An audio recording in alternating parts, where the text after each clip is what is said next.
Hey there, Commanders fans. To all of you who are always on the edge of your seats watching every play, get ready, because today I'm bringing you a special analysis of our team. And it's not just any analysis.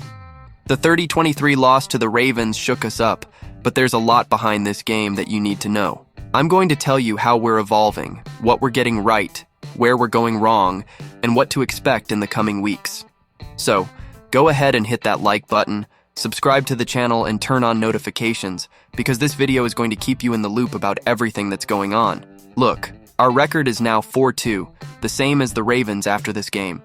And as every fan knows, it's much easier to correct mistakes after a win, but losses also bring valuable lessons. The Commanders, of course, are analyzing every play to understand how to improve and come back even stronger. But I'll tell you this right now.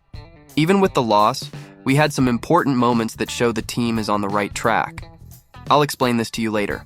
Let's talk about our duo on offense, Terry McLaurin and Noah Brown. These guys came from the same university, Ohio State, and now they're putting on a show together in Washington. McLaurin is already a veteran and is carrying the team on his back. As for Brown, who arrived after training camp, he's standing out as a solid option in the passing game. This combination is working, and it's no wonder we've been getting good results on offense. Want to know how they influenced the game against the Ravens? In the last game, the chemistry between McLaurin, Brown, and our tight end Zach Ertz was one of the highlights.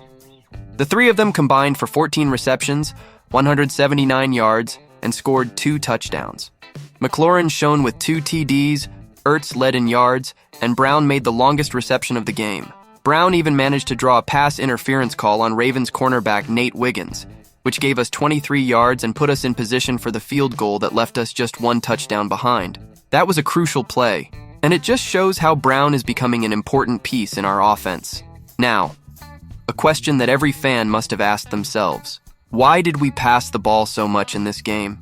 Our quarterback, Jayden, made 35 pass attempts, the highest number of his career.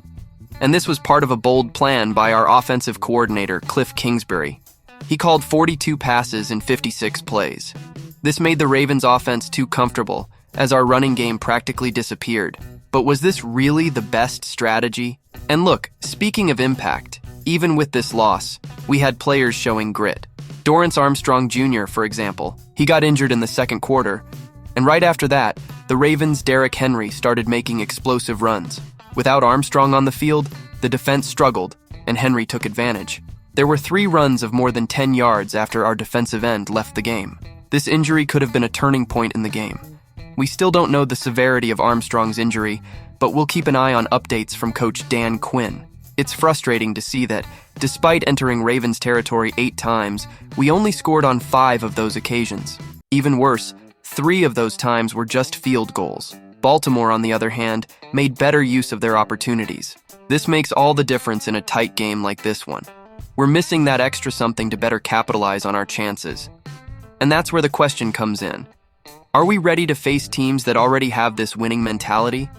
Now, talking about our quarterback, Jayden, the guy has shown impressive improvement. He's already played under intense pressure twice this season, once against the Cincinnati Bengals and now against the Ravens. And both times, he had his best performances of the year. Daniels threw 4 touchdown passes in these 2 games and also ran for over 60 yards. We're seeing a quarterback who, despite being a rookie, has plenty of talent and potential to be one of the best in the league. But, of course, he needs more protection from the offensive line. Just to give you an idea, before this game against the Ravens, Daniels was one of the least pressured quarterbacks in the league. But on Sunday, he was pressured 17 times. This almost doubled the average pressure he had been facing in previous weeks. Part of this is due to the high number of passes he attempted, but also because the Ravens came at him with everything they had. And this is a problem that the team will need to solve urgently if they want to remain competitive. The way it went, other teams, like the Panthers, who we'll face soon, will study this game and try to do the same. Another thing worth highlighting is that Baltimore pressured Daniels on 40% of his pass attempts.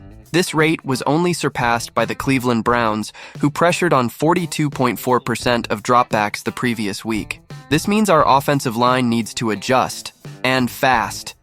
Because if we can't give Daniels time to think, teams will continue to exploit this weakness. And nobody wants to see our quarterback running for his life on every snap, right? You know that moment when it feels like something big is about to happen and suddenly everything changes? That's exactly what went down with our defense. We finally got our first interception of the season. And it was against the Ravens, one of the most dangerous teams in the league. So, subscribe to the channel now because today's analysis will make you rethink what to expect from the Commanders' defense going forward. Let's go back to Sunday's game. The Commanders came in with a 4-1 record, leading the NFC East, but the defense was still lacking in a crucial area: interceptions. It seems unbelievable, right? 5 games and no aerial turnovers until then. But everything changed right at the beginning of the game against the Baltimore Ravens. Lamar Jackson, the guy who's a playmaking machine, was pressuring our defense, and it looked like it was going to be another one of those tough days. And then came his pass to Mark Andrews, the Ravens' tight end. The ball slips out of Andrews' hands, and who shows up? Our rookie, Mike Sainristil. This play came at a crucial moment. The Ravens were already at Washington's 20-yard line, close to opening the score. Lamar Jackson had just connected a 44-yard pass to Zay Flowers, and it seemed like the Ravens' offense was about to score. The tension in the air was palpable. And then, suddenly, Andrews' mistake turned into a gift for us, with Sainristil capitalizing on the turnover. And I have to say, it completely changed the rhythm of the game. The Commanders' defense needed that confidence, that spark that only a big play like this can bring.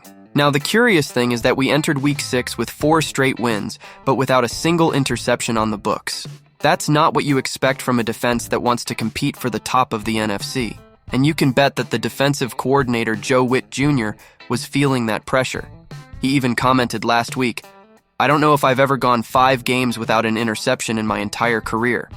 And look, coming from a guy like Witt, who's known for adjusting defenses to the point of making them aggressive, it was a clear sign that things needed to change. He was aware that the defense wasn't meeting expectations, and this self-criticism is the first step towards a turnaround. This is where Mike Sainristil comes in. Who would have thought it would be him, a rookie, to break this interception drought? Sainristil, who was a star at Michigan and selected in the second round of this year's draft, showed that the future of our secondary is in good hands. His pick was the first big play by new general manager Adam Peters, and we can already see it was the right decision. Peters knew what he was doing when he bet on the kid, and now the bet is starting to pay off. Originally, Sainristil was seen as a slot cornerback, but he ended up playing most of the snaps at the outside cornerback position. And what happened? He outperformed Emmanuel Forbes, a former first-round pick. That's right, Forbes, who was recruited under Ron Rivera's old regime, ended up on the bench for the game against the Ravens. This makes me wonder, are Forbes' days in Washington numbered? With Dan Quinn now in charge as head coach and Peters taking the reins in management, it's questionable how the roster will be shaped going forward. Now, let me open a parenthesis here as a fan. This change in defense was more than necessary. We were already seeing the secondary fail to force turnovers in decisive moments. But with Sainristil's play, it seems like something finally improved. It could be the beginning of a new defensive phase, especially if we can maintain this energy in the upcoming games. It's not an exaggeration to say that this interception came at the right time, and more importantly, it was the first of many big plays that Sainristil will make wearing our jersey. And I want to know from you guys, is this Mike Sainristil play just the beginning of a new defensive era for the Commanders? Are we finally going to see our defense dominating and creating turnovers consistently? Or do you think it was just an isolated incident? Leave your opinions in the comments. Oh, and before closing the video, hit the like button and subscribe to the channel so you don't miss any updates. We'll continue following this incredible Commanders season, and I promise to bring you every detail, whether it's a victory or a defeat. But I trust that, with this interception, the tide will turn for our defense.